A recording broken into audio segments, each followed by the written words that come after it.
Hola, bienvenidos a este video. Vamos a estudiar al transistor BJT en pequeña señal. Vamos a utilizar el modelo más sencillo, el cual consiste de una resistencia de difusión, una transconductancia y también una resistencia asociada al efecto Early. Entonces, vamos a dibujar nuestro modelo. Tenemos nuestra resistencia pi o nuestra resistencia de difusión. Vamos a tener una corriente y vamos a tener otra resistencia de salida. A esta resistencia le vamos a llamar RO, mientras que a esta resistencia le vamos a llamar RP, y a nuestro modelo justamente le vamos a poner GM, que puede ser también por un voltaje pi. Ok, antes que resolvamos cualquier ejercicio, lo primero que tenemos que hacer es definir cada uno de estos parámetros. Sin adentrarnos tanto a la física, vamos a explicar de forma muy sencilla de dónde provienen estos parámetros.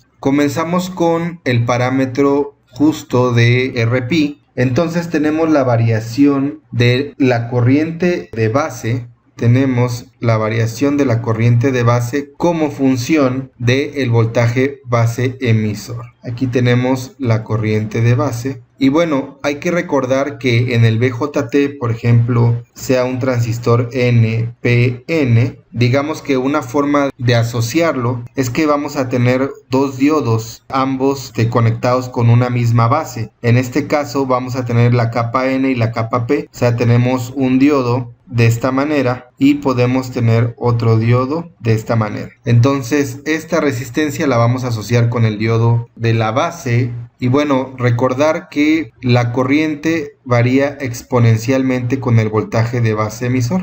Tenemos una variación de este tipo. A su vez vamos a tener un voltaje, en este caso una polarización, al cual le vamos a llamar el voltaje Q o el voltaje de polarización. Entonces vamos a tener una corriente de base Q y un voltaje base emisor Q. Hay que recordar que tenemos justamente una resistencia asociada a esto. Entonces, podemos dibujar una pendiente, como lo voy a hacer a continuación. Una pendiente, ahí está. Esta pendiente, si ustedes recuerdan, digamos que por ley de Ohm, de forma circuital, voltaje es igual a corriente por resistencia, de tal manera que la resistencia va a ser igual a un voltaje entre una corriente. Por lo tanto, aquí tengo variando una corriente respecto a un voltaje. Entonces, esta pendiente realmente me va a representar justamente 1 entre Rpi. Y vamos a recordar también la ecuación de Shockley. Esta corriente exponencial obedece a la ecuación de Shockley, asumiendo que tenemos un diodo en la terminal NP del transistor, ¿no? En las uniones NP, de tal manera que la ecuación de Shockley es algo así: la corriente es igual a una corriente de saturación que multiplica a una exponencial por el voltaje térmico, en este caso el voltaje entre el voltaje térmico menos 1. De tal manera que para simplificar aún más los cálculos, vamos a despreciar este 1 y nos vamos a quedar simplemente con esta variación. Con ello podemos representar justamente nuestra resistencia de difusión, y esta es una resistencia de difusión porque, si ustedes recuerdan, en el diodo tenía un factor de idealidad que normalmente se le llama nu. Y este factor de idealidad obedece al mecanismo de transporte. Si este vale 1, entonces obedece a difusión, y si vale 2, obedece a recombinación. De tal manera que vamos a asumir que el diodo es ideal, que es un muy buen diodo, y que el mecanismo de transporte dominante es difusión. Por lo tanto, a esto le vamos a llamar resistencia de difusión o Rpi. Muy bien, simplemente lo que tenemos que hacer es calcular esta variación, de tal manera que 1 entre Rpi va a ser igual a la derivada parcial de la corriente de base respecto del voltaje base emisor. Todo esto evaluado en el punto Q. De tal manera que tenemos una exponencial, como pueden observar aquí. Realmente lo aproximamos únicamente hasta este término que vamos a tomar de la exponencial. y lo único que vamos a derivar pues básicamente va a ser el voltaje, porque la derivada de una exponencial es la misma exponencial por la derivada del argumento, de tal manera que nos va a quedar pues algo así. Antes de ello, además hay que recordar que la corriente de colector, la I de colector, es igual a la corriente de base dividida entre beta, de tal manera que podemos expresar de nuevo esto como 1 entre beta por la variación de la corriente de colector con respecto al voltaje base emisor. Al fin y al cabo es una misma exponencial evaluada en el punto Q. Y bueno, cuando resolvemos esta exponencial, realmente como les digo, simplemente es lo mismo evaluado en el punto Q y va a resultar simplemente algo así, 1 en beta por la corriente de colector evaluada en Q sobre el voltaje térmico. El voltaje térmico es este KT, que el voltaje térmico a temperatura ambiente, digamos que la constante de Boltzmann por la temperatura en grado Kelvin a temperatura ambiente nos da del orden de 26 milielectronvolts, o en este caso milivolts. Básicamente ya tenemos nuestra RP,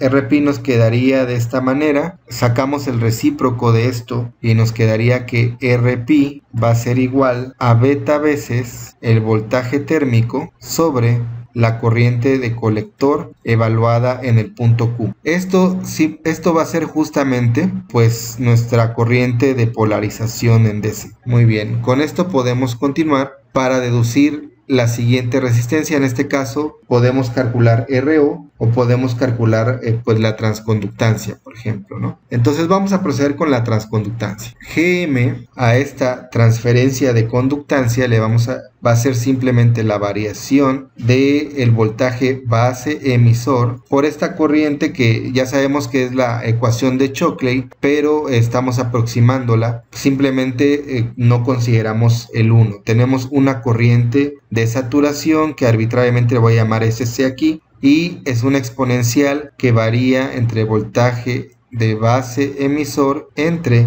el voltaje térmico. Todo esto evaluado en Q o en el punto de polarización. Si resolvemos esto, simplemente recuerden que nos queda la exponencial, la corriente de saturación en principio es una constante y pues simplemente nos va a quedar la derivada del argumento, que nos va a quedar pues simplemente 1 en BT, de tal manera que nos queda 1 por BT, que es el voltaje térmico, por la exponencial del voltaje de base emisor entre el voltaje térmico. Todo esto evaluado en el punto Q y que justamente es pues la corriente de colector, de tal manera que esto al final va a ser igual a IC evaluada en Q entre el voltaje térmico, de tal manera que Gm es igual a ICQ entre el voltaje térmico. Esto pues lo podemos subrayar porque nos va a servir. Ahora podemos proceder a derivar la última, que está más asociada, o más bien que está asociado a el efecto Early.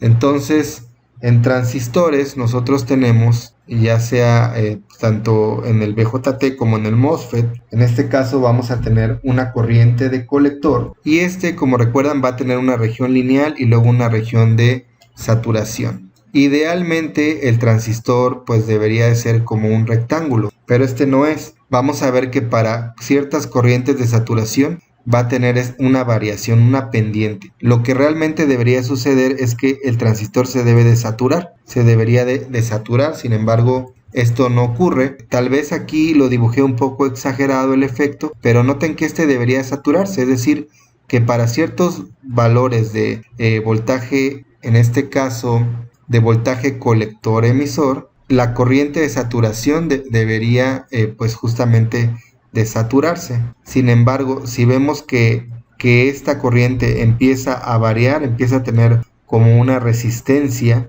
que cambie la pendiente de esta corriente en saturación, de nuevo miren, en saturación deberías tener algo así, perfectamente saturado, pero en lugar de eso vamos a tener una misma corriente que puede cambiar su resistencia. Entonces a efecto pues es el efecto Early. Y bueno, si hay interés, en otro video puedo explicar a qué se debe este efecto. Sin embargo, por el momento vamos a calcular una pendiente asociada con esta resistencia de saturación, y a esta pendiente le vamos a llamar RO. Entonces, básicamente tenemos 1 en RO. Entonces, 1 entre RO va a ser igual a la derivada parcial de la corriente de colector respecto al voltaje colector emisor, que es relacionado con la salida, y aquí evaluado en el punto. Entonces, simplemente vamos a expresarlo, nos queda de esta manera, que 1 entre RO va a ser igual a esta derivada, ya sustituyendo voltaje colector emisor de la exponencial. Recordemos que esto proviene de la ecuación de Shockley. Entonces E por el voltaje base emisor entre el voltaje térmico, y esto está modulado, esta es la expresión por la variación de la corriente de Shockley. Esta es la expresión de la corriente de colector en función del voltaje colector emisor. 1 más el voltaje colector emisor, y aquí viene este parámetro que es el voltaje Early. Normalmente en los libros ya nos dan un valor para poder resolver el problema, ¿no? Sin embargo, también lo podemos extraer a partir de las curvas de corriente voltaje. Muy bien, resolviendo esta ecuación, por fin nos queda que 1 entre RO, al fin y al cabo, lo que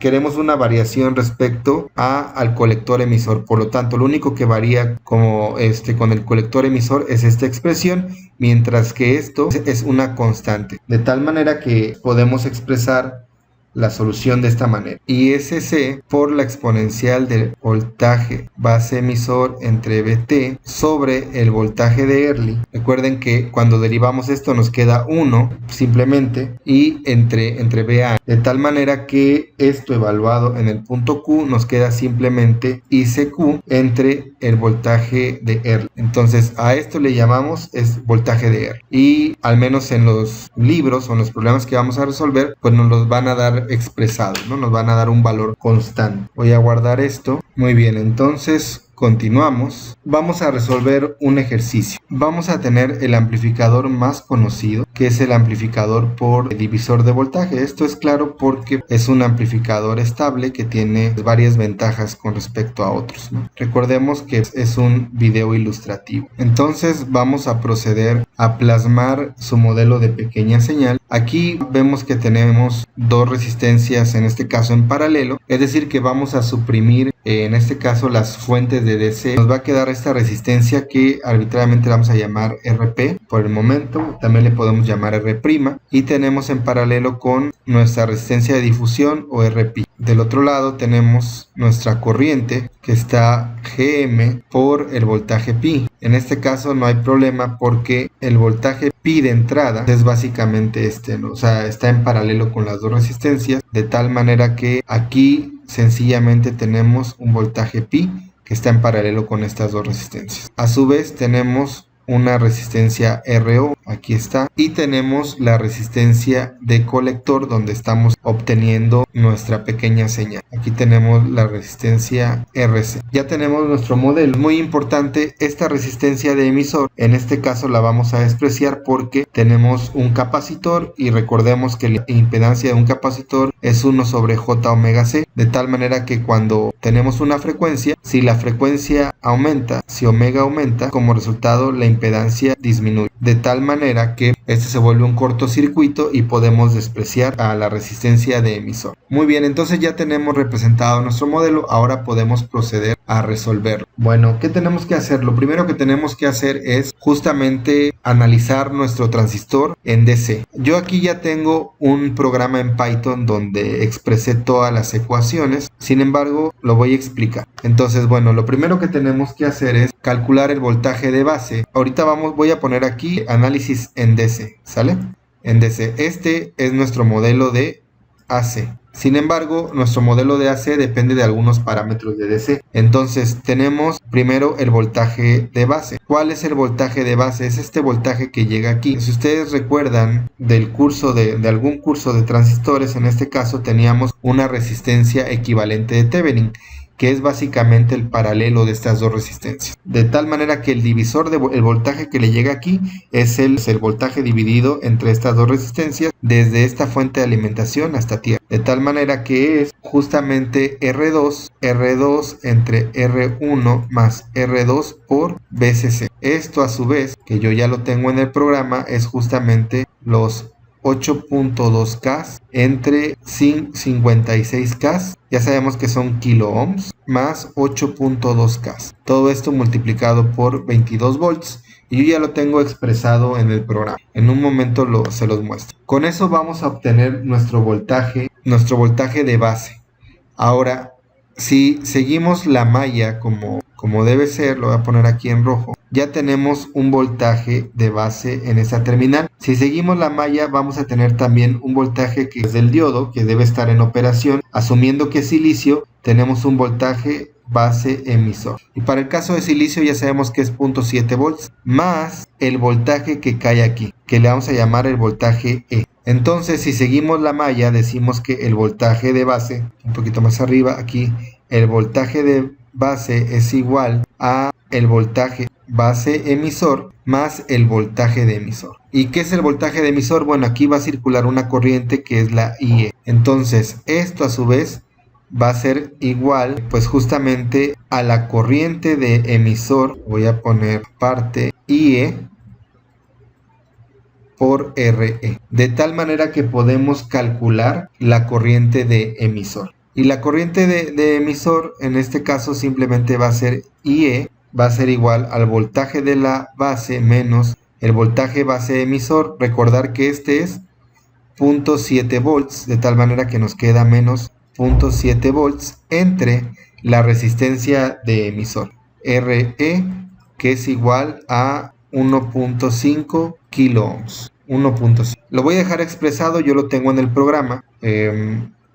Ahora que ya lo mencioné, puedo borrar esta parte y simplemente poner RE. Podemos calcular todo ya a partir de RE. Recordar que, bueno, de forma muy sencilla, recordar que podemos decir que I de colector es aproximadamente beta veces más 1, en este caso I de base. O en este caso I de colector es aproximadamente IE. Y podemos calcular todo a partir de IE. Para pues agilizar el cálculo, ¿no? Entonces pues podemos calcular RO. RO como acabamos de ver. RO es igual a el voltaje de Early entre ICQ. Ahora, si por ejemplo el problema nos lo da, en el caso del libro de Boylestad, nos da el valor que ya es de 50K, pues lo podemos tener como parámetro. Si no, el libro nos debe de dar, o lo podemos extraer a partir de las hojas de, bueno, en este caso de las curvas de corriente voltaje. Muy bien, lo que podemos calcular también es, en este caso, si es RPi. RPi, o que también se expresa así, como ustedes la quieran expresar, va a ser igual a beta veces el voltaje térmico entre ICQ. Si decimos que ICQ, en este caso ICQ es aproximadamente IE, lo podemos tomar de esa manera, pues simplemente sería la beta vale 90 para este problema. Aquí nos lo da el problema, beta vale 90, y podemos poner que es 90 por el voltaje térmico, que es 96 milivolts, entre la corriente de emisor, que ya la podemos extraer de aquí. Sabemos cuánto vale el voltaje de base y sabemos cuánto vale RE. Aquí esta corriente nos da aproximadamente 1.39 miliamperes. Esto lo sustituyo aquí, 1.39 miliamperes. Y bueno, como resultado tenemos una RPi de 1.682 kilo ohms. Tenemos esta RPi. Ahora esta nos va a servir para calcular la ganancia del amplificador. Entonces, bueno, vamos, pues seguimos avanzando. La transconductancia también la podemos, ya tenemos todo para calcularla. En este caso, GM va a ser igual a ICQ entre BT. Y bueno, también la podemos estimar. Quiero mostrarles justamente, bueno, ahorita antes de mostrarles el programa, les voy a decir cómo podemos calcular aquí rápidamente la ganancia. Va a haber esta corriente que va a estar circulando, va a circular a través de estas dos resistencias. La voy a poner en otro color. Por lo tanto, va a ser a través de estas dos, el paralelo de estas dos resistencias. Entonces, Y recordando que pues la corriente del colector va a invertir, nos va a dar un desfasamiento de 180 grados, de tal manera que el VO va a ser igual a esta corriente, que es Gm por el voltaje pi, que multiplica al paralelo de RO con RC. Ahí está. Este es VO y aquí tenemos VI o VPi. De aquí podemos despejar pues simplemente pues la ganancia, que es la ganancia de voltaje, que va a ser igual a VO entre VI, o en este caso VPi, que es lo mismo. Y esto va a ser igual a la transconductancia por RO en el paralelo de RC. Ahora podemos hacer aproximaciones de tal manera que si esta es muy grande, pues podemos decir que básicamente la salida va a ser Gm por RC. Otra cosa que no escribí aquí es justamente también la impedancia de entrada. La impedancia de entrada se ve rápidamente, que es el paralelo de RP en paralelo con RP. Y la impedancia de salida pues también es evidente, que ZO es RO en paralelo con RC. Y realmente pues la que va a dominar, si es muy grande RO, pues va a ser justamente RC. Bueno, muy bien, entonces todo esto ya lo tengo expresado en un programa aquí en Python y yo les muestro. Miren, tenemos todas las consideraciones, es decir, todos los parámetros del problema, la R1, R2, RC, RE, beta. De nuevo, miren, aquí yo tengo también un voltaje, en este caso son 22 volts, y aquí calculo RP, que después me va a servir. Aquí calculo el voltaje de base, que es justamente lo que estoy expresando aquí, que es el divisor de voltaje que tengo, que es R2 entre R1 más R2, que al parecer no lo puse aquí, R2. Posteriormente calculo IE, tal cual se los acabo de explicar. Aquí calculo IE a partir de analizar esta malla desde el voltaje de base, todo el voltaje que cae a partir de esta malla, ¿no? Posteriormente puedo calcular un poco más adecuadamente el voltaje de colector considerando beta más 1, o puedo aproximar simplemente que voltaje de colector es igual corriente de colector es igual a corriente de emisor. Pero bueno, para hacerlo más preciso, utilizo esto de beta más 1, tal cual lo expliqué aquí. Entonces, IC, en este caso, IE es beta veces más 1 IB, pero IC es justamente beta veces IB. Entonces de aquí puedo tomar ese valor y posteriormente analizar pues todo, en este caso la malla, y puedo encontrar también el voltaje colector emisor. Y bueno, el voltaje colector emisor me podría servir para dibujar una línea de carga, ¿no? Por el momento ahorita pues no lo utilizamos. Después calculo RP, que es la expresión que ya vimos, beta veces por el voltaje térmico entre la corriente colector. Básicamente hasta ahorita el parámetro más importante que he encontrado de DC para los parámetros de AC es la corriente de colector. Y después calculo justamente pues la transconductancia, que de nuevo depende de IC. La impedancia de entrada, como les dije, que es el paralelo de RP con RP, tal cual podemos ver acá, es el paralelo de estas dos resistencias.